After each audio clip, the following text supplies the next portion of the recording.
Buenas noches. En relación al caso Toledo, la noticia de hoy día fue que el titular del primer juzgado de investigación preparatoria, Richard Concepción Carguancho, pues declaró inadmisible la apelación presentada por el abogado de Toledo, el señor Heriberto Benítez. De modo tal que continúa o se efectiviza ya el proceso de extradición, la remisión a Estados Unidos del pedido, de la fundamentación para el pedido de detención y de remisión, de deportación al Perú, no deportación, extradición al Perú. Pero hoy Iván Montoya, el doctor Iván Montoya, ex procurador abogado, publicó en el diario El Comercio un artículo en el que decía que luego de una revisión un poco rápida, dice efectivamente, del derecho penal norteamericano, resultaría que ahí no existe el delito de lavado de activos. Y si no existe el delito de lavado de activos en Estados Unidos, se caería también el otro delito por el cual está pedido Alejandro Toledo. Perdón, no existe el delito de tráfico de influencias, rectifico. No existe el delito de tráfico de influencias. Si no existe ese delito, se caería el delito principal, que es el de lavado de activos. Porque el lavado de activos necesita un delito fuente, respecto del cual se lavan los activos, y como ya no existiría tráfico de influencia, se caería también entonces lavado de activos. Pero le pregunté esto al doctor César Azabache y él me dice lo siguiente: el problema del tráfico de influencias es simple de resolver. Lo que nosotros llamamos tráfico de influencias es, en el derecho norteamericano, soborno liso y llano. Nosotros solo admitimos el soborno cuando se paga a quien toma la decisión, en este caso el presidente del comité de adjudicación. Por eso no se le puede imputar a Alejandro Toledo soborno, porque él no es el que directamente tomaba la decisión, sino que él influyó en el que tomaba la decisión para que la adoptara precisamente. Y entonces por eso es que en el caso de Toledo estamos hablando de tráfico de influencias. Pero según Azabache, el tráfico de influencias no está distinguido, pues lo que acá se llama tráfico de influencias para esos fines, en Estados Unidos simple y llanamente sería soborno. Entonces es cuestión de asimilar los dos conceptos, pero depende, claro, de una argumentación clara de parte de la Fiscalía. Bueno, entonces así estaría resuelto ese tema. Dicho sea de paso, ayer respecto del comentario que hiciéramos en relación a al artículo publicado por el embajador del Brasil, en el sentido de que no hay relación, en que una cosa es el comportamiento comercial de las empresas y otra cosa la conducta del Estado, y dijimos claramente que en este caso se trataba de una política de Estado, era un proyecto geopolítico de expansión a través de las empresas, algo que el mismo anterior embajador brasilero me había señalado. Pues pusimos un cuadro, demostramos cómo era el sistema, cómo estaban tan imbricados el Partido de los Trabajadores y sus aliados en el petrolao con Petrobras, el Banco Nacional de Desarrollo de Brasil, el BANDES, en fin, que financiaba todos los proyectos de estas empresas en el exterior. En fin, es todo, era una estrategia de penetración geopolítica en todos nuestros países, que incluía la penetración económica y también el control político, financiando a candidatos afines al Partido de los Trabajadores precisamente.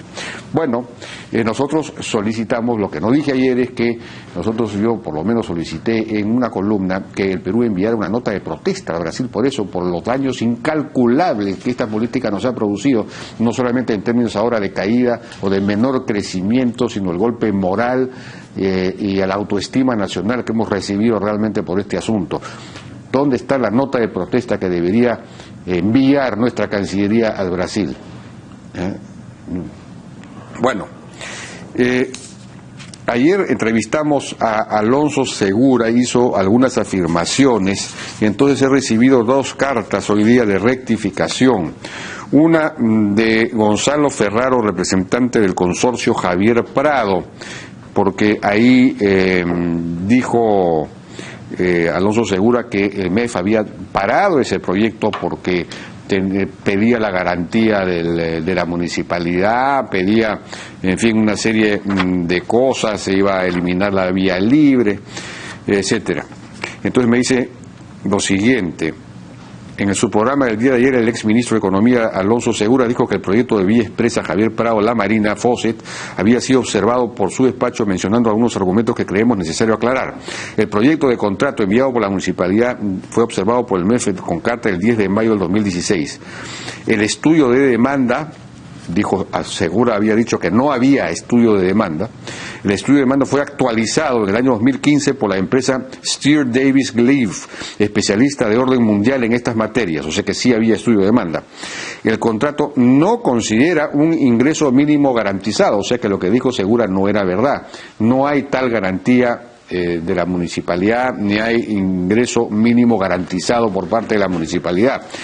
El proyecto consiste en la construcción de un viaducto nuevo y por lo tanto las actuales vías quedan como alternas, es decir, no se eliminaban las vías alternas.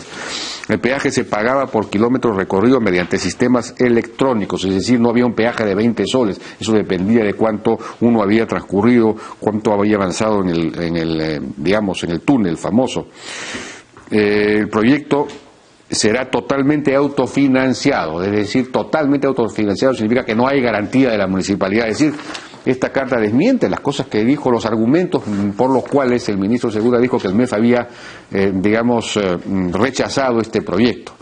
Entonces ahora le vamos a preguntar al ministro de Economía con el que vamos a estar si es que este proyecto entonces ahora se va a relanzar, porque aparentemente lo que pasaba es que, según se dice, Nadine Heredia vetaba todos los proyectos que tuvieran que ver con Graña y Montero.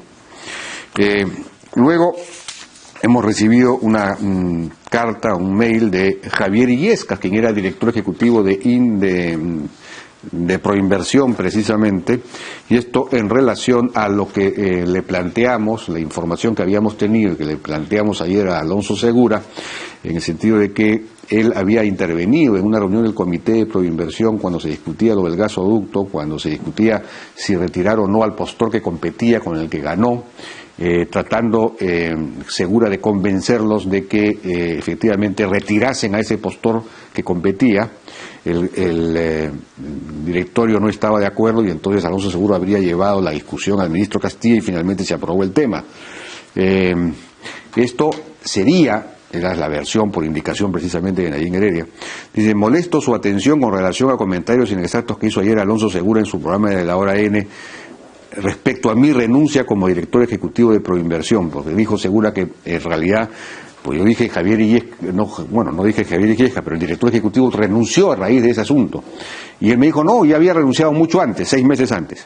Segura dijo ayer que renuncié 6 meses antes de la adjudicación del gasoducto en junio del 2014. Yo presenté mi renuncia ante el ministro Castilla a inicios de marzo, la cual se suponía debió hacerse efectiva en abril. Sin embargo, llegué a junio aún como director ejecutivo, en un contexto de nula disposición del Consejo Directivo de Proinversión en atender pedidos de algunos postores del proyecto de Gasoducto Sur para extender la fecha de su adjudicación, y en el que además se suscitó la discusión de la descalificación del consorcio Gasoducto Peruano del Sur, situación dentro de la cual se da la reunión que mencionaste en tu programa y en la que participó Alonso Segura opinando a favor de la descalificación.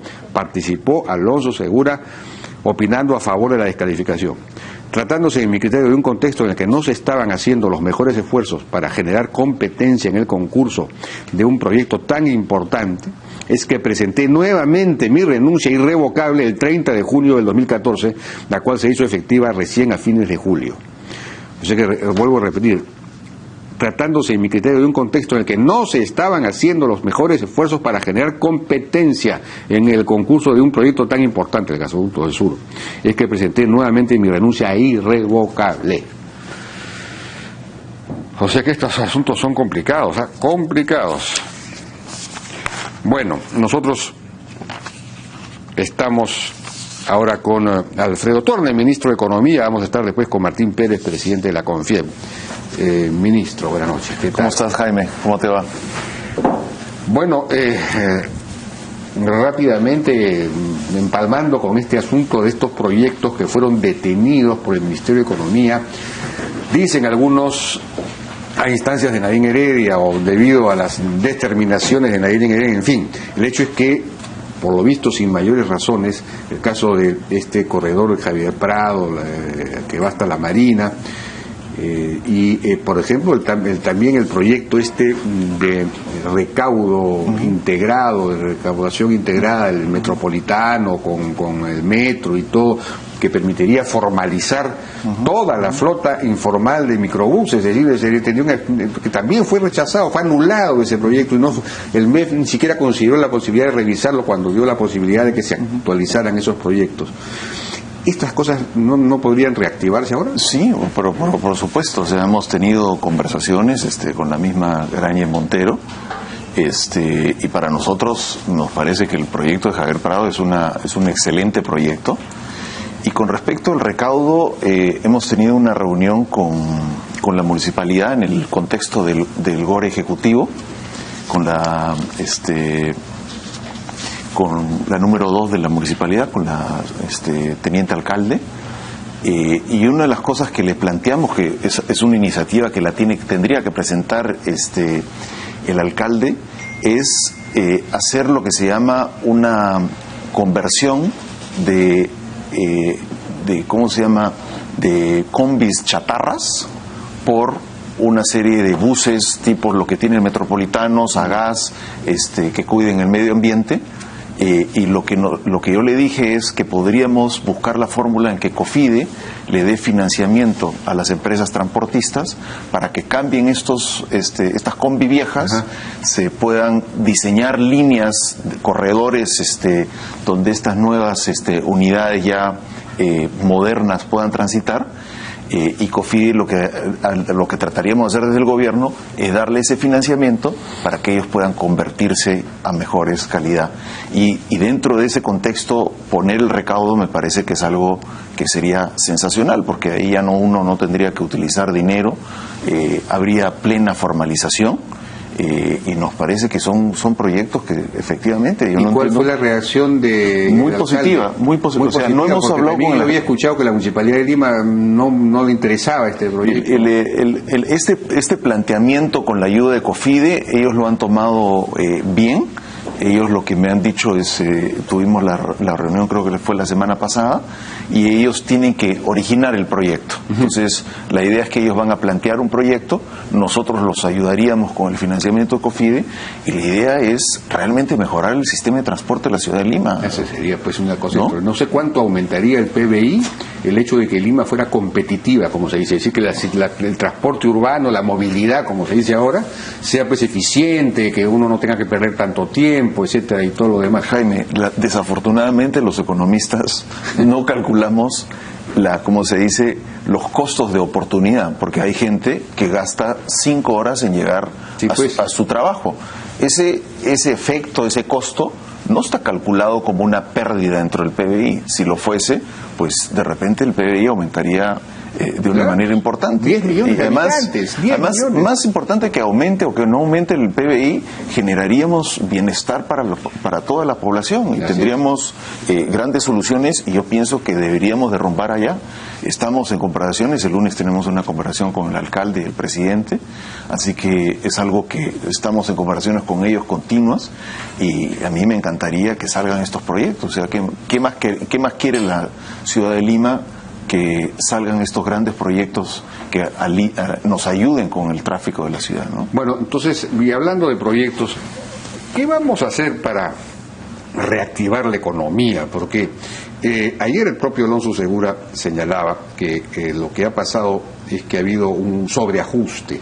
Este gobierno, su gestión hizo un sobreajuste, digamos, interpretando mal el déficit que se suponía que había, con realidad 4 décimas de ese déficit se debían a la devolución de IGB a las Bambas, y entonces eso en realidad es una cosa pues temporal y no se podía entender como parte del déficit. Estoy creyendo que el déficit era mayor, han hecho un sobreajuste, y esto ha impactado no solo en la inversión pública, que ha caído tremendamente en el último trimestre o semestre, sino también en la inversión privada, que ha seguido cayendo y cayendo cada vez más. Luego, cuando se suponía que debía empezar a recuperarse, pues luego de que teníamos un cambio de gobierno, con un gobierno favorable a la inversión y todo lo demás. Entonces, la inversión privada se está cayendo, no se recupera, no se reanima. La causa podría ser ese sobreajuste, o cuál otra podría ser. En fin, ¿qué vamos a hacer para salir de esta situación? A ver, vamos por partes. En primer lugar, yo no pienso que ha habido sobreajuste. O sea, el ajuste total fue un ajuste de 5.400 millones de soles, de los cuales solamente 2.700 fue ajuste originado por la famosa 272, ¿no? Es más, cuando uno ve ¿La 272 qué cosa es? el decreto de urgencia que pasamos para ponerle límite de gasto a los distintos sectores. Recuerda que nosotros solamente tenemos autoridad para poner límite de gasto sobre el gobierno nacional, no sobre los gobiernos locales. Entonces, lo que ha sucedido es que la otra diferencia de los otros 2.700 millones vinieron de dos fuentes. Una es la reducción del gasto de defensa, que es algo que tenía que pasar. Fueron cerca de 1.800 millones de soles de gasto de defensa que francamente no eran justificables. No estamos en guerra ni nada parecido. Y en segundo lugar, hubo una subejecución a nivel de los gobiernos locales y regionales. Y eso explica el ajuste. Pero cuando nosotros vemos el panorama en general, para nosotros ese efecto fue 0.1% del PBI. O sea, nosotros dijimos que la economía iba a crecer al 4%, ha crecido al 3.9%. Y la pregunta que uno se tiene que hacer es que si esa decisión tuvo un beneficio o un gran costo.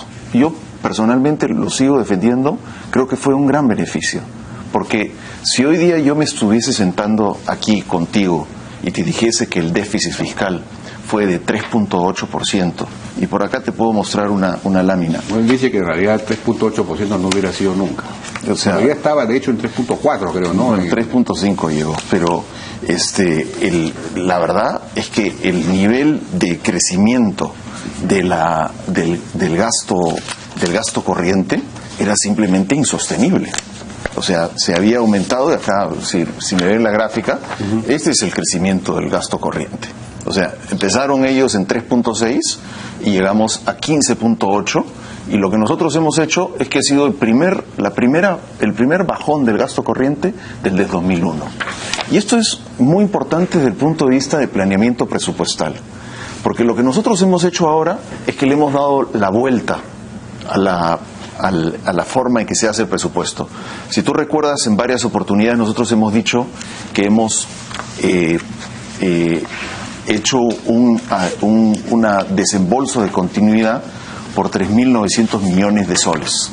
Y adelantamos las transferencias a las regiones y a los gobiernos locales por 5.000 millones de soles que lo vamos a transferir antes del 31 de marzo. ¿Qué es lo que esto significa? Que a la hora de que nosotros empujemos el gasto de inversión, la variable de ajuste va a ser el gasto corriente. Entonces, no nos vamos a ajustar como se hacía en el gobierno pasado, que al final del año, ¿qué es lo que se hacía? Se ajustaba siempre el gasto de inversión. Lo que realmente genera bienestar y aumento en el crecimiento económico es la inversión, no es el gasto corriente. De acuerdo. En el gobierno pasado, esta lámina que te dije, se emplearon 68.000 trabajadores adicionales. Y yo la verdad es que no veo justificación para ese nivel de expansión del gasto corriente. De acuerdo, pero la inversión pública ha caído, bueno, ha habido una explicación que nos has hecho, pero también la inversión privada ya ha caído cada vez más. En el cuarto trimestre ha caído 10%. En el tercer trimestre cayó 6.6%. Es decir, ha venido cayendo cada vez más. Y hay noticias, en gestión aparece la noticia que algunas tiendas grandes, importantes, tiendas de departamentos, están ya empezando a alargar los plazos para pagar a los proveedores a 120 días, que podría ser el inicio de un corte de la cadena de pago, y eso sería pues implosivo, sería la venta de los retails ha caído, parece en enero, según me dicen. La cosa está en un momento muy preocupante desde el punto de vista de la actividad. A ver, vayamos por partes. Yo confieso que estoy totalmente de acuerdo con tu preocupación por la inversión privada, ¿no? Es algo que lamentablemente nosotros hemos heredado. Creo que lo estamos viendo. Hemos heredado una serie de proyectos de inversión que francamente son de lo peor que hemos encontrado. Nosotros estamos en una lucha contra la corrupción, que es una lucha frontal, y lo hemos dicho claramente que si eso significa que perdamos algo de dinamismo en la economía por esa lucha, lo vamos a hacer. Y creo que hay que ser absolutamente claros que esa corrupción nos sustraía crecimiento económico. O sea, muchos dicen, bueno, se paralizaron las obras. Sí, en el corto plazo quizás vayamos a pagar algo, pero lo que paga la transparencia y lo que paga el hecho de que haya competencia en nuestros proyectos y que la obra pública sea asignada al mejor postor, no aquel que coimea más, yo pienso que es algo que hoy día lo tenemos que poner delante, y eso es lo que estamos haciendo nosotros como gobierno. Creo que yo invito a todos, y espero que Martín también nos apoye, y lo está apoyando, que el sector privado también se comprometa de la misma manera, porque no podemos seguir así. Obviamente, la consecuencia de eso ha sido de que nuestro gran impulso a la inversión privada, pues ha estado golpeado, y tú lo sabes, lo has discutido muchas veces en este programa. El gasoducto del sur, lamentablemente, lo vamos a tener que resubastar. Pero, ¿qué hacemos para mejorar la inversión privada? 3 cosas. Uno es de que estamos en un proceso de destrave de proyectos, no solamente proyectos de infraestructura, sino tenemos 6 o 7 proyectos mineros que estamos destrabando activamente. ¿Sí? Y nosotros pensamos... ¿Cuáles? O sea, te los digo, la ampliación de Toromocho, San Gabriel, que es un proyecto que está liderando la compañía Buenaventura, Quellaveco. Hemos conversado con el CEO de Quellaveco cuando estuvimos en Davos con el Premier, y Quellaveco ha adelantado el inicio de ese proyecto. ¿Cuándo comienza? Ellos en este momento nos dijeron en Davos de que iniciarían en febrero del 2018, pero si el precio del cobre subía por encima de los 2.70, que ya subió, que contemplarían traerlo hacia el 2017, ¿no? Hay que volver a llamarlo. No creas que hay que volver a llamarlo, lo llamamos todos los días. Tía María, Mina Justa, Pampa del Pongo, Río Blanco, y tenemos Michiquillay. ¿Cómo no sé si esto, Tía María? Bueno, es algo, o sea, lo que pasa es que nosotros... El presidente Cuchiti fue al el tambo y prácticamente... No, o sea, son proyectos, esto, si quieres te lo puedo enseñar, son nuestra presentación que utilizamos todos los miércoles después del Consejo de Ministros. Vemos, en este caso, decimos faltan 98 días para que se cumplan los 300 días. Y decimos cuáles son los proyectos de infraestructura, qué proyectos de infraestructura hay que destrabar, cuáles son los problemas, y vamos proyecto por proyecto. Se sienta el Premier, se sienta, en este caso si es infraestructura, el ministro Vizcarra, y el que habla. Y los 3 vamos proyecto por proyecto y vamos diciendo, ¿tú qué necesitas hacer? ¿Tú qué necesitas hacer? Y en el caso de minería, obviamente se sienta Gonzalo Tamayo, ¿no? Lo mismo estamos haciendo con las obras de infraestructura. Tenemos 14.000 millones de dólares de obras de infraestructuras que han sido paralizadas, trabadas desde el gobierno anterior, que hoy día las estamos destrabando una por una. En tu programa tú has discutido algunos de estos destraves. En tercer lugar, tenemos los proyectos de proinversión. Hemos limpiado la cartera de proinversión, que lo ha hecho Álvaro Quijandría, a quien tú conoces, y hoy día tenemos un proyecto de inversión de cerca de 22.000 millones de dólares, que son proyectos limpios, es decir, que se pueden ejecutar, de los cuales más o menos 15.000, entre 14.000 y 15.000 se pueden ejecutar entre el 2017 y el 2018. ¿No? Y lo que estamos haciendo, acabamos de tener hoy día una reunión del directorio de proinversión, lo que estamos haciendo es nuevamente limpiando todos estos proyectos para que salgan. Y por último, hay algo que es importante anotar, es que la inversión en infraestructura es 13% del total de la inversión privada. Minería, otro 13%, queda cerca del 74%, que es lo que nosotros le llamamos inversión diversificada, es decir, pequeñas empresas, pequeños establecimientos, que es lo que nosotros estamos destrabando por intermedio de los decretos legislativos que pasamos. La MIPE,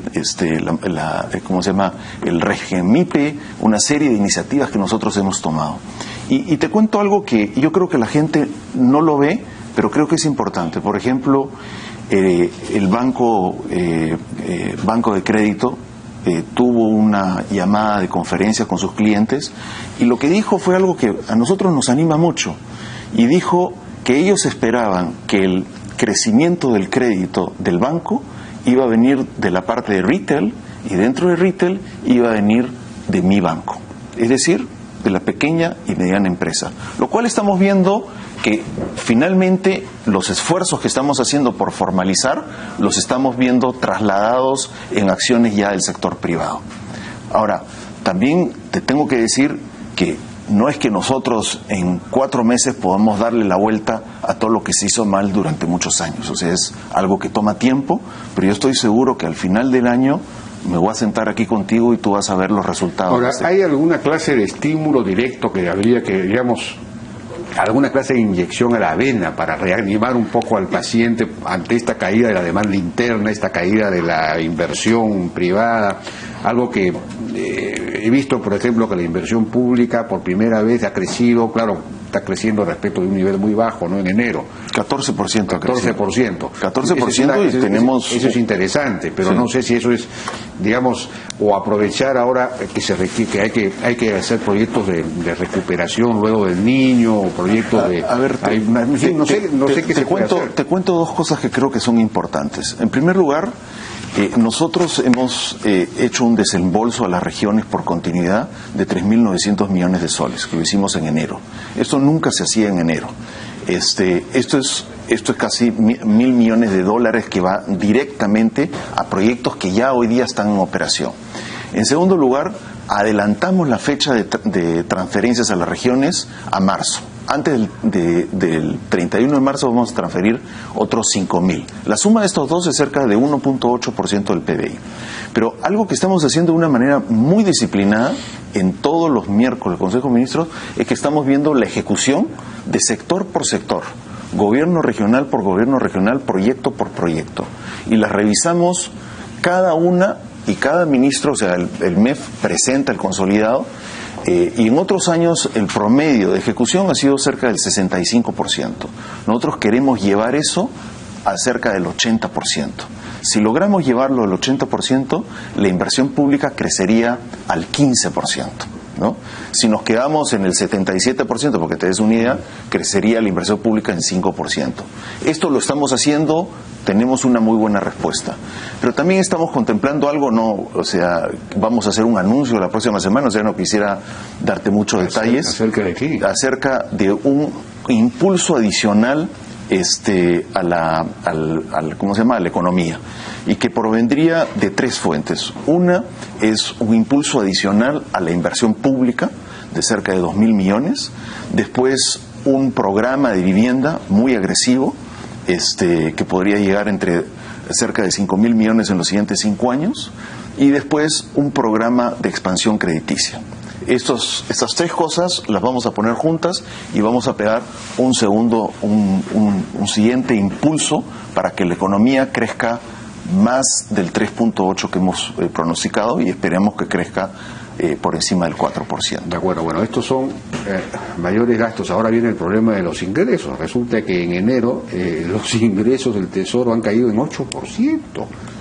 Mira, los ingresos, pasado, o sea, lo que ha caído son los ingresos tributarios, y lo que, y es irónico decirlo, lo que viene cayendo, o sea, lo que nos viene arrastrando desde 2015 son las devoluciones. Y las devoluciones vienen fundamentalmente por los grandes proyectos mineros, ¿no?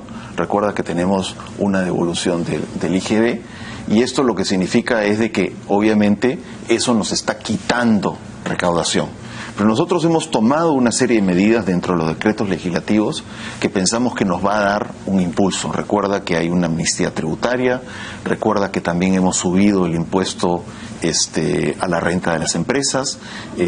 Algunas de ellas se van a notar recién en el 2018, otras se van a notar en el 2017. Y después, recuerda que dentro de las medidas tributarias no se permitió la reducción de deuda a las grandes empresas. O sea, si sinceramos deuda para empresas que facturaban 2.300 UITs o menos. En las conversaciones que tenemos con la SUNAT hay una probabilidad de que nosotros recuperemos parte de esas deudas y eso nos daría un ingreso adicional. Así que yo pienso que estamos muy enfocados en realmente atacar, como dices tú, los dos lados del problema, los ingresos y los gastos. Pero este asunto de las devoluciones, ¿hasta cuándo va a durar? Porque es un problema eso. O habría que hablar con las empresas para dilatarles la devolución, no sé.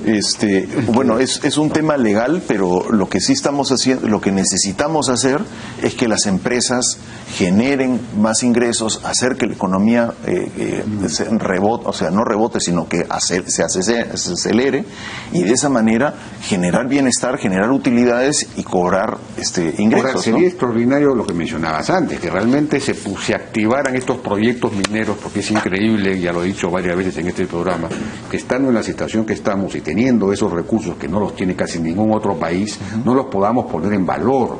Pero para eso se requiere capacidad política, capacidad de diálogo, capacidad de conversación con el Congreso, con la mayoría en el Congreso, llegar a alguna clase de acuerdo respecto de qué cosas se pueden hacer, qué proyectos hay que reactivar, un acuerdo político. Hay que hacer un poco más de política en este asunto. Te cuento algo que creo que te va a gustar. Si tú recuerdas, durante la campaña hablamos de un programa que se llamaba Adelanto Social, ¿no? Sí. Que lo que trataba era precisamente, como muchos de los proyectos de inversión se desarrollaban durante años, pero las utilidades, es decir, los beneficios a las comunidades venían cuando el proyecto ya se realizaba. No teníamos los colegios, no teníamos las carreteras, no teníamos las postas médicas. Entonces hemos hecho una prueba. Hemos hecho un programa de adelanto social para Cajamarca. ¿Qué es lo que significa esto? Lo que hacemos es que utilizamos los ingresos futuros que va a tener el gobierno regional de Cajamarca. En este caso estamos hablando de una cifra pequeña de 98 millones y financiamos por el Cano, exacto. Por el Cano ha bajado mucho. Exacto, pero, como te digo, esto es una prueba piloto que estamos haciendo. Y lo que hacemos es que le pedimos al gobierno de Cajamarca, tú dame tus proyectos que vas a hacer de aquí a los siguientes 5 años. Y yo te doy un crédito a 10 años para que tú implementes esos proyectos. Y esos proyectos son postas médicas, colegios, carreteras, todo tipo de proyectos que reviertan a la población. Hemos trabajado con el gobernador regional, estamos a punto de entregarle de hecho el dinero y yo voy a ir a entregarles el dinero a Cajamarca, pero lo interesante es que... Pero esto es a cambio de que establezcan las condiciones Esto es a cambio de generar mayor estabilidad en la región. Y mayores condiciones para la inversión minera. Exacto, o sea, es algo que nosotros estamos haciendo con ese propósito. Y en este GORE tenemos por lo menos 6... Si ellos se dan cuenta, digamos, ellos comparten ese propósito. Mira la situación de Cajamarca. El otro día estábamos conversando con Marisol Pérez Tello, que había estado en Cajamarca. La situación es radicalmente distinta. Pero Marisol Pérez Tello es una cosa inconcebible. Este gobierno que se supone que quiere recuperar Conga, que quiere recuperar la inversión minera, le hace caso a una operación de propaganda, porque lo de la máxima Acuña famosa es una operación construida y deliberadamente para, digamos, afectar la imagen de la empresa minera y para sacarle pues alguna clase de ingresos o cosas.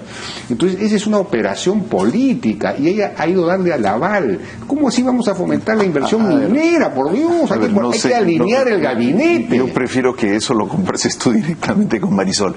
Lo que te quiero decir es que nosotros en esa línea estamos haciendo muchas cosas para generar una pacificación en las zonas mineras y poder desarrollar estos proyectos mineros, y no solamente desarrollar los proyectos mineros, sino lo que decías tú antes, conversar con los mineros para que parte de ese beneficio repercuta a las regiones. Hoy día tenemos situaciones, por ejemplo, una situación que es grave es la de Ancash, ¿no? Que el gobernador regional está en la cárcel y es otro gobierno regional con el cual estamos trabajando con ellos, con su área económica, para darles proyectos y para poder sacar adelante estas regiones. Pero yo pienso que, no sé si es un problema de información, pero estamos haciendo muchas cosas precisamente para hacer que la economía crezca. Ahora, lo que sí te quiero decir es que la economía está creciendo.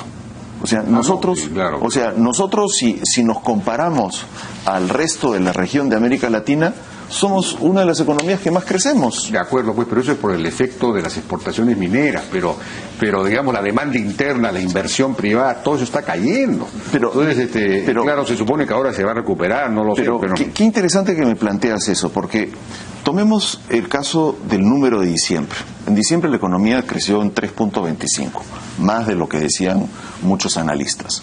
Si tú calculas cuál fue la contribución de la minería a ese número, fue de 0.7. El promedio entre enero y noviembre fue de 2.2%, lo cual significa que otros sectores han crecido. Por ejemplo, la manufactura, que prácticamente no crecía, creció 6.3. Bueno, la manufactura primaria, ¿no? No, la total creció 6.3, claro. La primaria 22%. Y la otra decreció como siempre. Bueno, pero bueno, o sea, algo tiene que dar siempre. Por ejemplo, en el caso de comercio, que tú me preguntabas, aquí está el comercio. El comercio venía cayendo y en diciembre repunta. ¿Por Navidad será? No, este es el desestacionalizado, sin efecto de estacionalización. Y aquí lo tienes, 1.3. Está aumentando el comercio. Está aumentando. Pero tengo la información de que en enero el retail ha vendido menos que en enero del año pasado. Lo que pasa es que el retail el comercio no es solamente retail. O sea, recuerda que el comercio también incluye las pequeñas tienditas, los tambos. La mayor parte del comercio se hace fuera de las tiendas de departamentos grandes, eso es cierto. Eso es. Entonces, o sea que digamos en la clase media que está cayendo el consumo, pero en las clases populares está empezando a aumentar. Esa es la teoría del gobierno. No es mi teoría, son los datos duros, estos son datos del INEI, o sea, yo no me los he construido. Lo que sucede es que en el caso de las grandes tiendas o los grandes supermercados, la gente se está yendo a otras tiendas a comprar y no está entrando a los supermercados.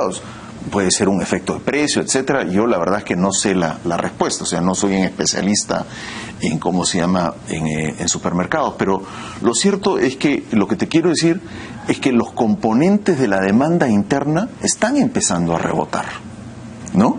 Y más bien la minería es la que nos ha quitado crecimiento en el último mes del año pasado. Eso es lo que ¿Por qué creció la minería solo 5%? Porque ya estamos con el tema estadístico, porque me imagino que en diciembre... No, es un efecto, o sea, nosotros lo hemos visto, por ejemplo, para el 2017, nuestro estimado es que la producción total de minería crezca solamente en 7.7. Pues el efecto del cobre, que empezó hace un año, pues ya empieza a desvanecerse. Nosotros lo planteamos en la campaña y dijimos, no podemos solamente vivir de la minería. Ahora, nosotros estamos planteando de que hay que seguir basándose en la minería, pero hay que buscar nuevas fuentes de crecimiento. Y hay que poner en actividad todos estos proyectos mineros que tú mencionabas. Eso sería un impulso y una muy buena señal. Imagínate que se ponga en funcionamiento Tía María. Pucha, ahí sí se llena de inversión el país. Nosotros nos hemos planteado como meta de estos proyectos que te he enumerado, sacar por lo menos 5 proyectos de inversión en los siguientes 2 años de mineros. Para nosotros sería una gran ventaja, y lo que nos está empujando mucho es la recuperación de los precios internacionales. El precio del cobre se ha recuperado más casi el 80%. Hay que aprovechar este momento, porque después puede volver a bajar. Entonces no creo. O sea, creo que la economía, sobre todo la economía americana, está yendo bien. El señor Trump está por hacer un impulso fiscal fuerte y creo que los mercados están descontando eso, ¿no?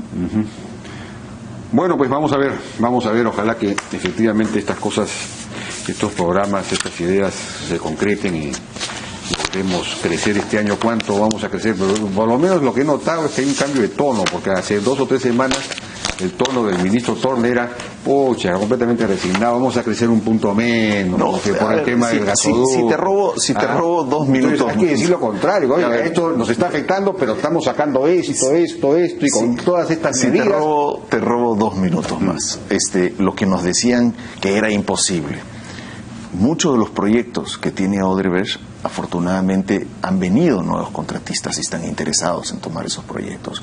Lo que es irónico es que muchas de las empresas que no habían podido participar en las licitaciones, hoy día están apareciendo. Yo en los últimos 2 semanas he tenido creo que cerca de 10 empresas que me dicen, estoy interesado en este proyecto, en este proyecto, en este proyecto, en este proyecto. O sea, el caso del tren de cercanías, 3 empresas que están interesadas en hacer una iniciativa ahí. Así que yo pienso que sí vamos a poder revertir este choque de Odebrecht. Yo sí pienso que lo que nosotros nos tenemos que comprometer es que nos tenemos que comprometer a ser más transparente, a fortalecer nuestras instituciones y dejar de lado la corrupción, combatirla, porque es algo que este gobierno firmemente cree, y yo pienso que todos tenemos que embarcarnos en esa lucha. Se ha hablado de un plan de infraestructura de verdad. ¿Eso se va a hacer o no se va a hacer de mediano plazo, por lo menos? Porque, por ejemplo, los chinos quisieran invertir. Bueno, los japoneses también, según Vizcarra, quieren invertir simultáneamente en todas las líneas de metro, dijo él. No sé si será verdad, de Lima. Eso sería extraordinario. O sea, hay con tasas concesionales. No te puedo decir los nombres, pero en los que yo he visto, hay 4 empresas que quieren hacer la línea 3 y la línea 4 del metro. Entonces, ¿qué esperamos? Hay alguien que tú conoces que quiere hacer su tren de cercanías más una línea Chosica. Pero en fin. No me ha pasado la voz. No te ha pasado la voz. Yo pienso que esta semana aprobamos el famoso reglamento de Invierte PE, que también hemos conversado contigo. La próxima semana vamos a pasar el reglamento de APPs, de proinversión. Y yo pienso que a la hora que cerremos todo esto vamos a tener instituciones mucho más poderosas, mucho más transparentes, que nos ayuden a fortalecer la inversión privada y la inversión pública. Bien, Alfredo Torres, ministro de Economía, muchas gracias.